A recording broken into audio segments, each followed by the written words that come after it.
Assalamualaikum teman-teman, perkenalkan saya Rozak dan alhamdulillah setelah pencarian dan penantian selama kurang lebih 1 bulan, akhirnya bisa dapat HP yang menurut saya paling berkelas di harga 3 jutaan.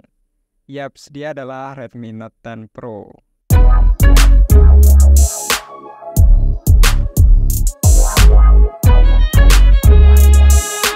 Setelah lihat konten-konten review dari YouTube dan browsing-browsing langsung di bawah Google, akhirnya saya tertarik buat mencari dan membeli langsung HP ini. Mau tahu alasannya? Yuk mari kita review. Redmi Note 10 Pro diperkenalkan di pasar global pada Maret 2021 dan resmi di Indonesia pada April 2021. Dia hadir bersama saudara-saudaranya seperti Redmi Note 10 dan Redmi Note 10S. Dan Redmi Note 10 Pro ini adalah produk unggulan dari seri Redmi Note 10. Sejauh ini saya belum pernah melihat HP di kelas 3 jutaan yang secara keseluruhan lebih unggul dibandingkan Redmi Note 10 Pro. Jika teman-teman ada yang melihat HP yang lebih unggul dari Redmi Note 10 Pro, bisa komen di kolom komentar ya. Dari segi performa, Redmi Note 10 Pro ini memakai chipset Snapdragon 732G. Chipset ini tentunya lebih baik dari Snapdragon 680 pada HP Realme 9 yang pernah kita review sebelumnya. Sedikit lebih baik daripada MediaTek Helio G95 dan Snapdragon 720G milik pendahulunya yaitu Redmi Note 9 Pro. Hasil Antutunya di versi 10 ada di 387.646, lebih tinggi sekitar 60 ribuan daripada Snapdragon 680 milik Note 11 yang ada di 327.288. Saya uji coba di Mobile Legends di settingan rata kanan, hasilnya sangat baik sekali tanpa ada nge-lag atau macet. Terlebih lagi jika sinyal internet kita baik dan stabil, pastinya akan lebih bagus lagi. Untuk PUBG Mobile, mentok di grafik HD dan frame rate high. Hasilnya juga sama, tidak ada gangguan sama sekali. Untuk Genshin Impact juga lancar di 12 menitan udah mulai hangat. Buat battle sedikit dan traveling. Main selama 40 menitan juga suhu HP-nya anget, nggak sampai terlalu panas. Dan jika sebuah HP untuk bermain game kelas berat seperti Genshin Impact dia lancar-lancar saja, tidak ada nge-lag atau bahkan suhu HP sampai panas, artinya mesin atau chipset HP-nya bagus ya. Jadi HP-HP seperti Redmi Note 10 Pro ini sangat cocok sekali buat teman-teman kuliahan, konten kreator pemula, dan buat teman-teman pecinta game-game kelas berat. Harganya juga nggak terlalu mahal jika kita bandingkan dengan HP-HP sekelas 3 jutaan. Untuk harga barunya dulu di 3,9 juta dan sekarang mungkin sudah tidak ada stok barunya karena udah rilis dari 2 tahunan yang lalu. Kalau teman-teman minat bisa beli second seperti saya di harga 3 juta untuk varian RAM 8 internal 128. Jika ingin yang lebih murah dikit bisa beli yang varian RAM 6 internal 4 yaitu sekitar 2,4 jutaan. Tapi kalau menurut saya selisih 500 ribuan nanggung ya. Jadi kalau teman-teman ada budget lebih, saya sarankan mending beli yang varian RAM 8 internal 128.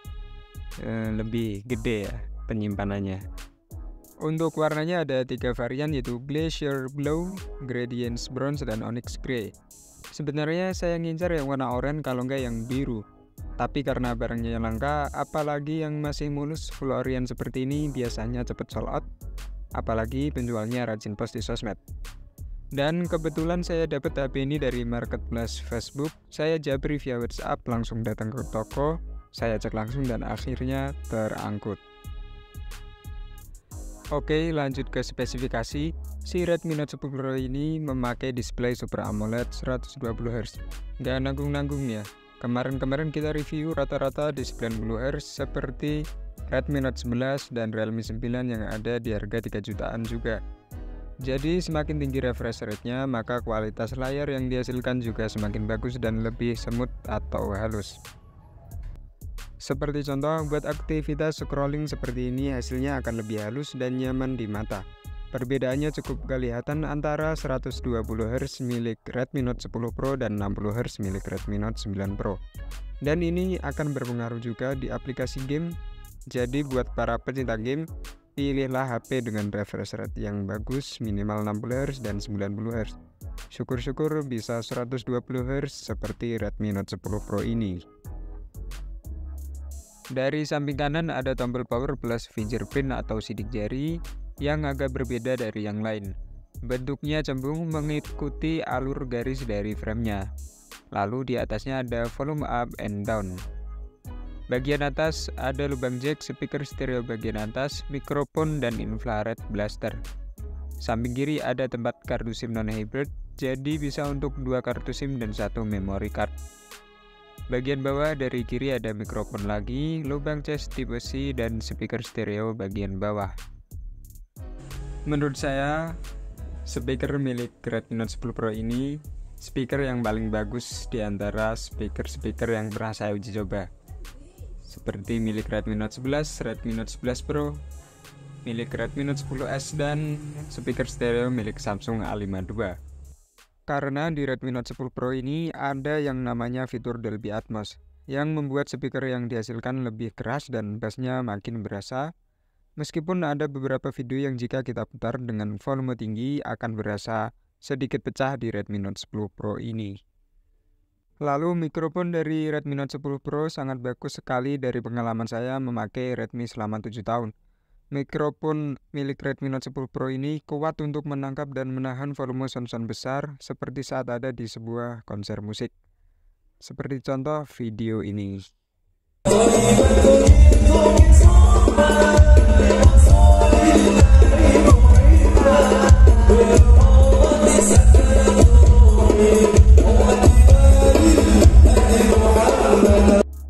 Memang nggak terlalu sempurna, tapi sebuah HP Xiaomi atau Redmi bisa memiliki perekaman suara seperti itu sudah cukup bagus ya. Selanjutnya kita bahas ke desain. Tingginya 6,46 inci, lebar di 3.01 inci, dan tebalnya di 0.32 inci. Untuk bobotnya 193 gram. Jika saya pegang dengan satu tangan, Redmi Note 10 Pro ini terasa kegedean dan kurang nyaman jika dibandingkan dengan HP-HP di ukuran layar 6,4 inci. Tetapi nggak terlalu bermasalah ya, masih ada tangan yang satunya lagi buat ngebantu masalah ini. Layarnya 6,67 inci dan untuk proteksi atau kaca pelindung layar dan backdoor, Redmi Note 10 Pro ini memakai kaca berjenis Corning Gorilla Glass level 5. Nah, ini salah satu yang saya suka. Milik Redmi Note 10S, Redmi Note 11 kemarin masih menggunakan Corning Gorilla Glass level 3. Kalau HP ini udah level 5, jadi semakin tinggi levelnya maka kualitasnya semakin baik. Gak gampang pecah, gak gampang jambur, dan tidak mudah tergores. Redmi Note 10 Pro sudah tersertifikasi IP53, jadi tahan terhadap cipratan air. Seperti contoh saat kita kehujanan. Yang penting jangan sampai terendam di dalam air ya. HP ini ada fitur NFC juga, bisa buat cek saldo seperti cek saldo Itel yang pernah saya coba, dan e-money lainnya. Untuk desain kameranya khas dari Xiaomi ya, gak ikut-ikutan HP iPhone atau HP-HP yang lain. Ada 2 lapisan yang paling bawah untuk tempat flash dan ada tulisan premium, yang lapisan atas khusus untuk tempat kamera. Desain backdoor dan kameranya ini memang terlihat mewah karena bahannya yang bagus, yaitu dari kaca atau Corning Gorilla Glass. Tidak seperti HP-HP biasanya yang masih pakai plastik seperti polikarbonat. Daya baterai Redmi Note 10 Pro ini adalah 5020 mAh. Normalnya kalau HP-nya masih baru mungkin satu hari ngecas 1 kali ya. Tapi kalau udah kepake rutin dan aplikasinya nambah banyak dan besar-besar seperti ini, sehari bisa ngecas sampai 2 kali. Saya tes baterainya. Untuk game MLBB selama 30 menit berkurang 12% dari 50%. Untuk PUBG Mobile 30 menit berkurang 9% dari 99%. Untuk Genshin Impact 30 menit berkurang 11% dari 63%. Streaming YouTube selama 30 menit berkurang hanya 3% dari 86%. Dan untuk scroll TikTok selama 30 menit sama buat lihat live TikTok agak makan banyak ya, berkurang 8% dari 82%. Untuk kecepatan charge-nya adalah 33 watt fast charging, tentunya via MI Turbo Charge ya. Saya tes selama 30 menit bertambah 41% dari 11% ke 52%. Selama 53 menit bertambah 48% dari 52% sampai 100%. Jadi sekitar 1 jam 30 menitan dari 0% sampai ke 100%. Dan untuk masalah baterai ini tergantung pada kondisi HP kita juga. Semakin banyak aplikasi yang di-download, maka baterainya juga akan semakin banyak terkuras atau mengeluarkan banyak daya sesuai dengan kebutuhan aplikasi-aplikasi tersebut. Ada kelebihan lagi buat chipset-chipset kelas menengah ke atas seperti Redmi Note 10 Pro ini, yaitu meskipun penyimpanan internalnya sudah penuh atau hanya tersisa sedikit, kinerja hardware maupun softwarenya masih baik. Buat aktivitas seperti game, scroll sosmed, dan lain-lain masih lancar. Tidak lemot seperti chipset-chipset kelas rendah.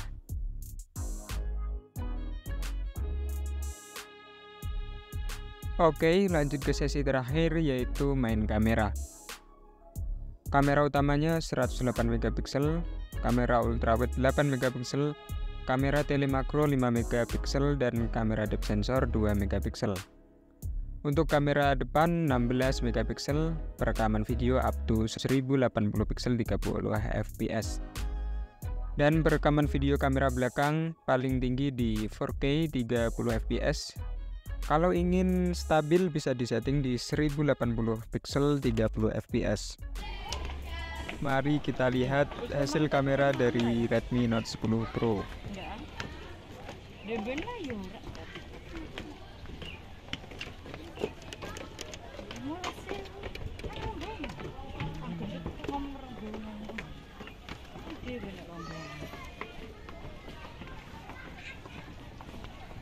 Rombongan kereta.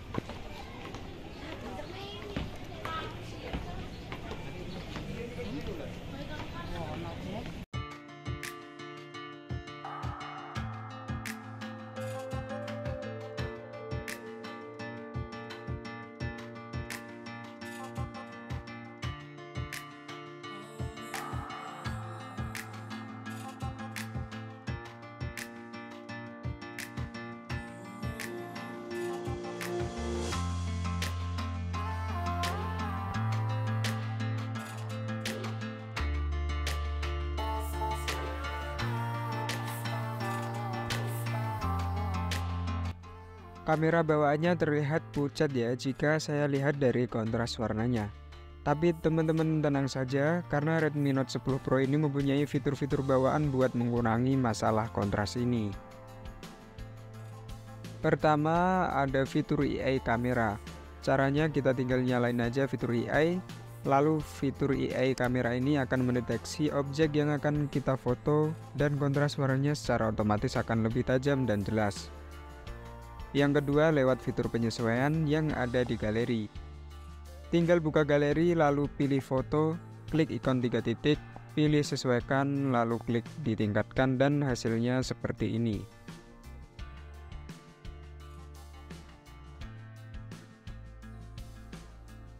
Ada lagi fitur-fitur bawaan yang ada di kamera seperti mode vlog, gerak lambat, pencahayaan panjang, dual video, yang jarang ada di HP-HP lainnya. Kesimpulan menurut saya, HP ini meskipun sudah rilis 2 tahun yang lalu, masih menjadi HP yang berkelas di harga 3 jutaan. Tentunya masih rekomen buat dibeli di tahun 2023 ini. Dari segi performa, desain, dan lain-lain masih bagus. Malahan menurut saya, Redmi Note 10 Pro ini lebih baik dibandingkan dengan generasi penerusnya, yaitu Redmi Note 11 Pro.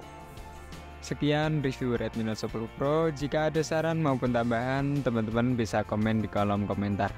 Dan jika teman-teman berkenan bisa subscribe channel ini. Terima kasih, salam belajar bersama. Wassalamualaikum warahmatullahi wabarakatuh.